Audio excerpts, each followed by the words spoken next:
बॉलीवुड की क्वीन के सर सजेगा जनता का ताज। क्या सिनेमा के बाद सत्ता मिलना इतना आसान? दरअसल कंगना रनौत के चुनावी मैदान पर कदम पड़ते ही हिमाचल प्रदेश की मंडी लोकसभा सीट का पारा हाई हो गया है। जिस सीट से बीजेपी ने कंगना पर बाजी लगाई है और सीट पर पहले से ही कांग्रेस का दबदबा रहा है, ऐसे में कंगना को इस सीट से चुनाव जीतना बहुत जरूरी है।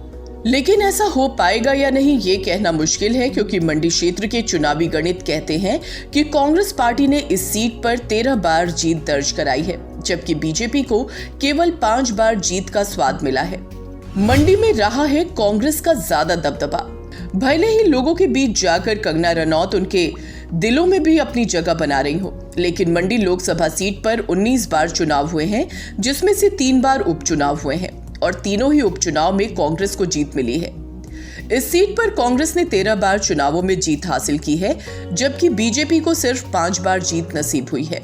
किस पार्टी से कौन उम्मीदवार? मंडी, जहां बीजेपी ने एक्ट्रेस कंगना को उम्मीदवार बनाया है, तो वहीं कांग्रेस की प्रतिभा सिंह इस सीट से सांसद हैं। हालांकि शुरुआत में प्रतिभा सिंह ने यहां से लोकसभा चुनाव लड़ने से इनकार किया, लेकिन अब उन्होंने चुनाव लड़ने की इच्छा जाहिर की है। लेकिन फैसला कांग्रेस लेगी कि वो मैदान में किसे उतारती है। इससे पिछले साल के आम चुनाव की बात करें तो बीजेपी ने रामस्वरूप शर्मा को और कांग्रेस ने आश्रय शर्मा को मैदान पर उतारा था। बीजेपी उम्मीदवार को 68.75% वोट मिले थे, जबकि कांग्रेस उम्मीदवार को 25.68% वोट हासिल हुए थे। जबकि इस चुनाव में बीएसपी और सीपीएम ने भी उम्मीदवार उतारा था और दोनों को ही 15,000 से कम वोट मिले। उसके बाद साल 2021 में बीजेपी सांसद रामस्वरूप शर्मा के निधन से यह सीट खाली हो गई। इस सीट पर उपचुनाव हुए, जिसके बाद बीजेपी ने ब्रिगेडियर खुशहाल ठाकुर को और कांग्रेस ने प्रतिभा सिंह को मैदान में उतारा, जिसके बाद प्रतिभा सिंह ने बीजेपी उम्मीदवार को 8,766 वोटों से हरा दिया। प्रतिभा सिंह को 3,65,650 वोट मिले थे, जबकि बीजेपी को 3,56,884 वोट मिले थे। मंडी लोकसभा चुनाव का क्या कहता है इतिहास? मंडी लोकसभा सीट पर हमेशा से राजपूत और ब्राह्मण नेताओं का दबदबा रहा।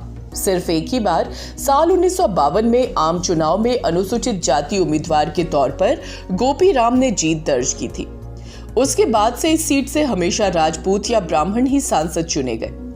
साल 1952 आम चुनाव में कांग्रेस की राजकुमारी अमृत कौर ने जीत हासिल की थी, लेकिन साल 1957 में कांग्रेस ने राजा जोगिंदर सेन बहादुर को उम्मीदवार बनाया। उन्होंने जीत हासिल की। इसके बाद साल 1971 तक कांग्रेस लगातार जीतती रही। साल 1962 और साल 1967 में ललित सेन और साल 1971 में वीरभद्र सिंह ने जीत दर्ज की। आपातकाल के बाद हुए 1977 आम चुनाव में जनता पार्टी को जीत मिली। गंगा सिंह सांसद चुने गए, लेकिन साल 1980 में कांग्रेस ने इस सीट पर फिर से कब्जा कर लिया। वीरभद्र सिंह सांसद चुने गए, लेकिन 1984 में कांग्रेस ने वीरभद्र सिंह की जगह सुखराम को उम्मीदवार बनाया। सुखराम सांसद चुने गए, लेकिन साल 1989 में बीजेपी उम्मीदवार महेश्वर सिंह ने जीत दर्ज की। उसके बाद साल 2004 में कांग्रेस ने प्रतिभा सिंह को चुनाव में उतारा।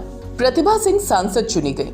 साल 2009 आम चुनाव में वीरभद्र सिंह खुद सांसद चुने गए। उसके बाद साल 2013 में उपचुनाव हुआ, जिसमें प्रतिभा सिंह फिर से सांसद बनी। 2014 आम चुनाव में बीजेपी ने वापसी की और रामस्वरूप शर्मा को जीत मिली। बीजेपी ने साल 2019 में रामस्वरूप शर्मा को फिर से मैदान में उतारा और उन्होंने फिर से जीत दर्ज की, लेकिन साल 2021 में उनका निधन हो गया और उपचुनाव में प्रतिभा सिंह ने जीत दर्ज की।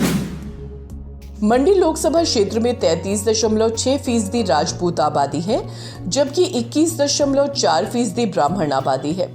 मंडी में अनुसूचित जाति की आबादी 29.85% है, जो ब्राह्मणों से अधिक है। लेकिन इस सीट पर अब तक सिर्फ एक बार अनुसूचित जाति का सांसद चुना गया है। गोपी राम साल 1952 आम चुनाव में पहली बार सांसद चुने गए थे। विधानसभा सीटों का गणित। कई मंदिरों के होने की वजह से मंडी को छोटी काशी कहा जाता है। शहर में 300 से अधिक मंदिर हैं। मंडी लोकसभा क्षेत्र में 17 विधानसभा सीटें आती हैं। इसमें भरमौर, लाहौल और स्पीति, किन्नौर, मनाली, कुल्लू, बंजार, आनी, करसोग, सुंदरनगर, नाचन, सिराज, दरंग, जोगिंदरनगर, मंडी, बल्ह, सरकाघाट और रामपुर समेत 17 विधानसभा क्षेत्र शामिल हैं। इसमें से 12 सीटों पर बीजेपी का कब्जा है।